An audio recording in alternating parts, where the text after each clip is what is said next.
Good morning, traders. Welcome to today's market review. This is Fred Razak at CMTrading. Today is July 11, 2018, and today is Wednesday morning. So looking at the economic events of the day, starting out at 9 a.m. South African time out of Europe, President Draghi will be speaking. He's the ECB president, of course, European Central Bank. That's followed up at 4 o'clock with a rate decision coming out of Canada. Now that's a major number coming out, and we'll take a look at the Canadian dollar, followed by a weekly oil inventories number coming out at 4:30, 5:15 press conference following the rate decision that's coming out at 4 o'clock, and lastly, Governor Carney will be speaking out of United Kingdom. So lots of information coming out today, a lot of economic information. Just something of note, Donald Trump, the President of the United States, is visiting United Kingdom.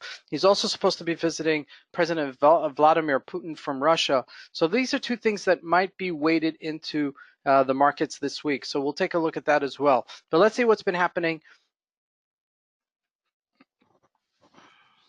This conference will now be recorded. So we're looking here at the Euro USD, and as you can see from yesterday's move, we kind of sold off, okay, quite sharply, okay, relatively to the trading range that we're trading in, and we capitulated at 60.91. That was our support level, and beautifully enough, we just hit that bar, and then we bounced right off of it. Right now, we're trading at 17.34, and we're right between our two moving averages, okay? So in the Euro USD, still showing some strength, okay, relative to the dollar. Now, if I jump to the Aussie USD, you'll see this morning we sold off sharply. So the question is the euro going to capitulate and catch up to the Aussie dollar and sell off? Okay, that's something to look at as we continue trading later today. Now, GBP USD, like I mentioned before, President Trump is supposed to be meeting with the UK representatives, and so we're pretty much flatlined here, 132.60-ish level, and nothing really to write home about, okay? But however, just keep this in mind that, there's a lot of issues, a lot of economic issues coming out of Great Britain, so we may still see another sell-off as this continues to sell. Okay, so just because it's not trading right now doesn't mean as the week follows that, there might not be some future opportunities. But keep your levels and understand your support and resistance levels, because, once you have that breakout and you have that confirmation, those are great opportunities to jump in. Now, jumping into the Rand, okay, so yesterday we sold off to 13.45.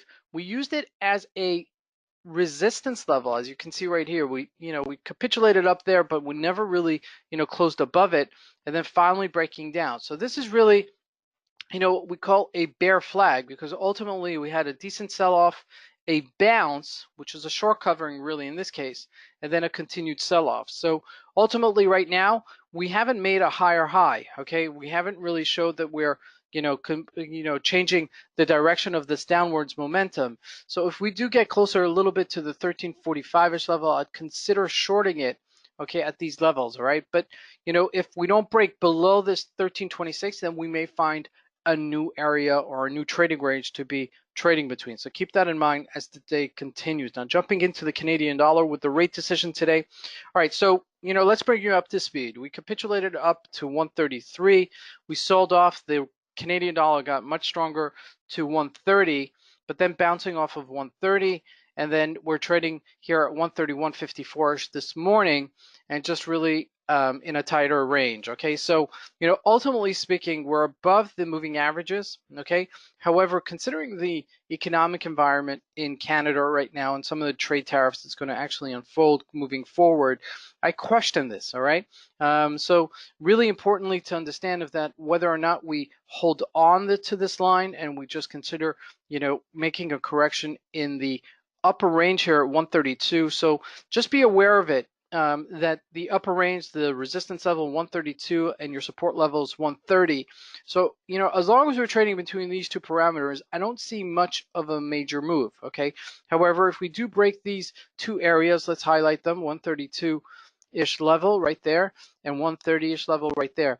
Okay, so as long as we don't break them, and then I'll think that we'll consider trading in a range as we move forward. Now, if we do break them on the upside or the downside, then I see a future trend actually continuously moving, meaning to say that I think that we'll have more momentum. I think we'll be trending as opposed to sideways trading. So keep that in mind as today unfolds. Now, looking at gold. Gold had a nice bounce, okay? We did sell off massively from 1330-ish level, okay? If we go that far back into April, and we capitulated at 1239, we had this bounce the other day, and guess what? We're selling off again, all right? So ultimately, that looks like a dead cat bounce. I'd like to get some sort of confirmation about it, all right, to see that it continues going down, but that's something to look forward to today. Now, we have oil inventories numbers coming out today. We do have resistance at 7460-ish level, as you can see here.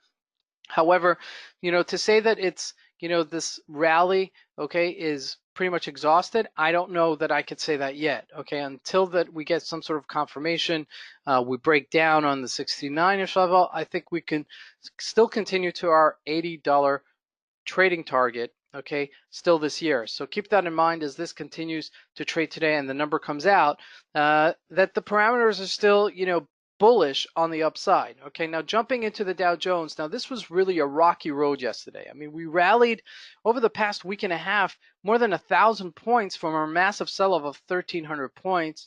And then yesterday we capitulated. We opened up in the market and then throughout the day we sold off sharply. Okay, which is not the most encouraging type of trading day if you're thinking about, going on the upside. All right, so really weak yesterday and selling quite sharply. We bounced above though the 24,700-ish level, so we may just see ourselves trading between this 24,900-ish level and 24,700-ish level moving forward. Now, like I mentioned, President Donald Trump will be meeting with Premier Vladimir Putin from Russia. So a lot of things to weigh in right now as to the uncertainty on political uncertainty between the two countries. So take that into consideration as we do continue to trade there. Now, we did discuss the NASDAQ yesterday, and as you can see, we're making a double top here, okay, in the NASDAQ. However, looking at Facebook, you see that we sold off yesterday, but we didn't break below this 202 level, which was our previous breakout level. All right, so I'm going to weigh in a lot into this today. All right, if we do break this on the downside 203-ish level, okay, to see if we do continue maybe breaking this out higher on the upside. So, the high-tech companies and the internet companies are still very strong as we go into, these summer months. So I'd be more inclined to think that we're going to continue going up, okay, as we go into August and maybe sell off sometime in the early fall. So that's something to keep in mind as we continue trading throughout the summer. This is Fred Razak. I want to wish you guys a great trading day. Thank you.